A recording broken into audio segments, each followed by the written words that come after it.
نصلی علی رسول الکریم اما بعد اعوذ باللہ من الشیطان الرجیم بسم اللہ الرحمن الرحیم وتفقد الطیر فقال ما لی لا اری الہدہد ام کان من الغائبین لا اعذبنہ عذابا شدیدا او لأذبحنہ او لیأتینی بسلطان مبین فمكث غیر بعید فقال احطت بما لم تحط به وجئتك من سبأ بنبأ یقین انی وجدت امرأة تملكهم وأوتيت من كل شيء ولها عرش عظيم وجدتها وقومها يسجدون للشمس من دون الله وزين لهم الشيطان أعمالهم فصدهم عن السبيل فهم لا يهتدون ألا يسجدوا لله الذي يخرج الخبأ في السماوات والأرض ويعلم ما تخفون وما تعلنون الله لا إله إلا هو رب العرش العظيم۔ آیت سجدہ ہے، سجدہ کر لیجئے۔ ابھی آپ نے سورہ نمل کی آیت 20 سے 26 کی تلاوت سماعت فرمائی۔ ان آیتوں کا ترجمہ اور تفسیر اس طرح ہے: وَتَفَقَّدَ الطَّيْرَ فَقَالَ مَا لِيَ لَا أَرَى الْهُدْهُدَ أَمْ كَانَ مِنَ الْغَائِبِينَ۔ آیت 20 لا اعذبنہ عذابا شدیدا او لا اذبحنہ او لیأتینی بسلطان مبین۔ آیت 21 ترجمہ: آپ نے پرندوں کو دیکھا تو ایک پرندے کو نہ پایا اور فرمایا کیا بات ہے، میں ہدہد کو نہیں دیکھ رہا، کیا واقعی وہ غائب ہے؟ واقعی میں اسے سخت سزا دوں گا یا اسے ذبح کر ڈالوں گا یا وہ میرے سامنے کوئی معقول عذر پیش کرے۔ یہ تھا ترجمہ سورہ نمل کی آیت 20 اور 21 کا تفسیر۔ ہدہد کی عدم حاضری۔ آیت 20 ہدہد ایک ریاضی دان کا کام کرتا تھا، اور جب حضرت سلیمان علیہ السلام چٹیل میدان میں ہوتے تو پانی کو ڈھونڈ کر آپ کو پانی کی اطلاع دیتا تھا۔ یہ پانی کو زمین کی گہرائی میں اس طرح دیکھ لیتا تھا جیسے انسان سطح زمین پر ایک ظاہری چیز کو دیکھ لیتا ہے۔ اسے یہ بھی معلوم ہو جاتا تھا کہ پانی زمین سے کس قدر نیچا ہے۔ جب ہدہد آپ کو یہ باتیں بتا دیتا تو آپ کے حکم سے جن وہ جگہ کھود کر پانی برآمد کر لیا کرتے تھے۔ ایک دفعہ آپ کا ایک چٹیل میدان میں گزر ہوا، آپ نے جو پرندوں پر نگاہ ڈالی تو ہدہد کو غائب دیکھا۔ فرمایا کیا بات ہے، آج مجھے ہدہد دکھائی نہیں دے رہا ہے، کیا واقعی وہ غیر حاضر ہے؟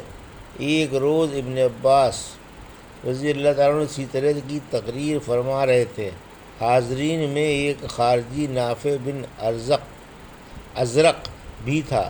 یہ آپ کی باتوں پر خوب اعتراض کیا کرتا تھا۔ اس وقت بھی نہ چوکا اور بولا ذرا ٹھہریے، آج آپ ہار جائیں گے۔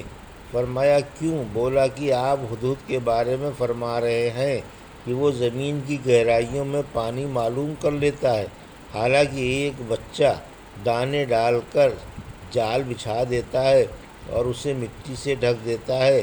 جب ہدہد آتا ہے تو اسے ذرا سی مٹی کی تہ میں جال کا پتہ نہیں چلتا اور جال میں پھنس جاتا ہے۔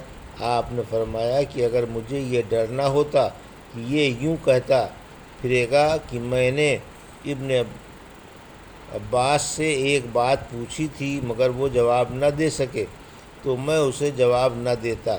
خیر، پھر آپ نے اس سے فرمایا، اللہ کے بندے، جب تقدیر کا اٹل فیصلہ آتا ہے تو آنکھیں بھی اندھی ہو جاتی ہیں اور احتیاط بھی سلب ہو جاتی ہے۔ نافع بھی آپ کی مہارت کا لوہا مان گیا اور بولا، اب میں کبھی قرآن کی کسی آیت کے بارے میں آپ پر اعتراض نہ کروں گا۔ یہاں ایک بات یہ بھی یاد رہے کہ ہدہد زمین کے اندر صرف پانی دیکھتا ہے، یعنی اللہ نے اسے اتنا ہی علم عطا فرمایا ہے، اس کے علاوہ کسی اور چھپی چیز کا دیکھنا ثابت نہیں ہے، لہذا اعتراض غلط ہے۔ ہدہد کی غیر حاضری پر سزا کا وعدہ۔ آیت 21، میں اسے سخت سزا دوں گا، اس پر اکھاڑ کر دھوپ میں چھوڑ دوں گا، اس کے پر اکھاڑ کر دھوپ میں چھوڑ دوں گا کہ کیڑے مکوڑے اور چیونٹیاں کھا جائیں، یا قتل کر ڈالوں گا، یا وہ کوئی معقول عذر پیش کرے جو ظاہر ہو۔ جب ہدہد آیا تو پرندوں نے اس سے کہا، دیر کر کے کیوں آئے؟ حضرت سلیمان علیہ السلام تو تمہارے خون کی منت مان چکے ہیں۔ پوچھا، استثناء نہیں؟ فرمایا، بولے ہاں استثناء تو فرمایا ہے۔ بولا، پھر تو میں بچ جاؤں گا، کوئی بات نہیں۔ فمکث غیر بعید فقال احطت بما لم تحط به وجئتک من سبأ بنبأ یقین۔ آیت 22، انی وجدت امرأة تملکهم وأوتیت من کل شیء ولها عرش عظیم۔ آیت 23، وجدتها وقومها یسجدون للشمس من دون اللہ وزین لهم الشیطان اعمالهم فصدهم عن السبیل فهم لا يهتدون۔ آیت 24، اللہ یسجدوا للہ الذی یخرج الخبء فی السماوات والارض ویعلم ما تخفون وما تعلنون۔ آیت 25، اللہ لا الہ الا هو رب العرش العظیم۔ آیت 26، یہ آیت سجدہ ہے۔ ترجمہ۔ ابھی تھوڑی ہی دیر گزری تھی کہ اس نے آ کر کہا کہ میں ایک ایسی خبر لایا ہوں جس سے آپ بے خبر ہیں، اور میں سبا کی ایک سچی خبر آپ کے پاس لایا ہوں۔ میں نے ایک عورت کو دیکھا کہ وہ لوگوں کی ملکہ ہے اور جسے سب کچھ میسر ہے، اور اس کا ایک بڑا تخت بھی ہے۔ میں نے اسے اور اس کی قوم کو اللہ کے بجائے سورج کو سجدہ کرتے پایا۔ شیطان نے ان کے عمل اچھے دکھلا کر انہیں اللہ کی راہ سے روک دیا ہے، اس لیے وہ راہ نہیں پاتے۔ یہ اسی اللہ کو سجدہ کیوں نہیں کرتے جو آسمان و زمین کی پوشیدگیوں کو نکال باہر کرتا ہے، اور اسے معلوم ہے تم جو کچھ چھپاتے اور ظاہر کرتے ہو وہی اللہ ہے، اس کے سوا کوئی حقدار عبادت نہیں، وہ بڑے عرش کا مالک ہے۔ یہ تھا ترجمہ۔ آیت 22 سے 26 کا تفسیر۔ آیت 22، ہدہد کی غیر حاضری کا معقول عذر۔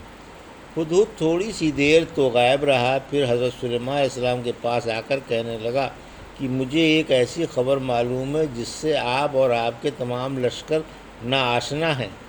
میں آپ کے پاس ملک سبا سے ایک سچی پکی اور واقعی خبر لایا ہوں۔ سبا والے حمیر تھے جو یمن کے بادشاہ تھے۔ آیت 23، ملکہ بلقیس کے حالات۔ سبا کی ملکہ بلقیس بنت شراحیل تھیں۔ ابن عباس تعالیٰ فرماتے ہیں ان کا لاکھوں کا لشکر تھا، 12,000 سپہ سالار، اور ہر سپہ سالار کے ماتحت 1 لاکھ فوج تھی۔ ان کے درباری مشیر 312 تھے، جن میں سے ہر ایک کے ماتحت 10,000 ہزار کا لشکر تھا۔ یہ معارب کی سرزمین میں پر حکومت کرتی تھیں جو صنعاء سے 3 میل دور ہے۔ ان کی سلطنت کا اکثر حصہ ملک یمن تھا اللہ نے انہیں سب کچھ دے رکھا تھا، ملک کی تمام چیزیں مہیا تھیں، ان کے پاس ایک رعبدار جڑاؤ تخت بھی تھا جس کو دیکھ کر انسان دنگ رہ جائے، جس میں طرح طرح کے ہیرے جواہرات جڑے ہوئے تھے۔ تخت سونے کا اور حاشیہ یاقوت و زبرجد کا تھا، طول 80 ہاتھ اور عرض 40 ہاتھ تھا۔ ملکہ کی خدمت کے لیے 600 عورتیں متعین تھیں۔ یہ تخت ایک بڑے اونچے مضبوط اور خوبصورت محل میں رکھا ہوا تھا جس کی شرقی اور مغربی دیواروں میں 300 کھڑکیاں تھیں۔ یہ محل اس صنعت کے ساتھ بنایا گیا تھا کہ سورج ہر روز ایک نئی کھڑکی سے طلوع ہو کر روزانہ نئی مقابل والی کھڑکی سے غروب ہوتا، یعنی صبح شام تخت سے سورج طلوع و غروب ہوتا ہوا دکھائی دیا کرتا تھا۔ ملکہ سورج پرست تھیں اور صبح و شام سورج کو سجدہ کیا کرتی تھیں۔ شیطان نے انہیں راہ حق سے روک رکھا تھا اور یہ توحید سے ہٹے ہوئے تھے۔ آیت 24، انہیں یہ راہ ملی ہی نہیں تھی کہ خلوص سے اللہ کے سامنے جھکیں اور اس کی مخلوق کے آگے نہ جھکیں۔ سورہ فصلت کی آیت 37 نے فرمایا، اور اس کی نشانیوں میں سے رات دن، سورج اور چاند ہیں۔ سورج کو سجدہ نہ کرو اور نہ چاند کو، بلکہ اسے سجدہ کرو جس نے ان کو پیدا کیا، اگر تم اللہ کی عبادت کرتے ہو۔ آیت 25، یعنی خبردار اے قوم، اللہ کو سجدہ کرو۔ پھر فرمایا، جو آسمان و زمین کی پوشیدگیاں باہر نکال لاتا ہے، یعنی کائنات کی ہر چھپی چیز جانتا ہے۔ پھر فرمایا کہ اللہ بندوں کے چھپے کھلے اقوال و افعال جانتا ہے۔ فرمایا، تم میں سے کسی کو بات کا چھپانا اور ظاہر کرنا برابر ہے، اور کسی کا رات میں چھپنا اور دن میں ظاہر ہونا برابر ہے۔ آیت 26، معبود اللہ ہی ہے، معبود تو صرف اللہ ہی ہے، جس کے علاوہ کوئی اور معبود نہیں۔ وہی عرش کا مالک ہے اور مخلوق میں کوئی اس سے بڑا نہیں۔ چونکہ ہدہد نیکی کی، اللہ کی عبادت کی اور اسی کو سجدہ کرنے کی ترغیب دے رہا ہے، اس لیے اسے مارنے کی ممانعت آئی ہے۔ حضرت ابو ہریرہ رضی اللہ عنہ فرماتے ہیں کہ اللہ کے رسول صلی اللہ علیہ وسلم نے 4 جانوروں کو مارنے سے منع فرمایا: چیونٹی، شہد کی مکھی، ہدہد اور ممولہ۔ یہ تھا سورہ نمل کی آیت 20 سے 26 کا ترجمہ اور تفسیر جو بھی آپ نے سماعت فرمائی۔ بارک اللہ لی و لکم فی القرآن الحکیم و نفعنی ایاکم بآیات الذکر الحکیم۔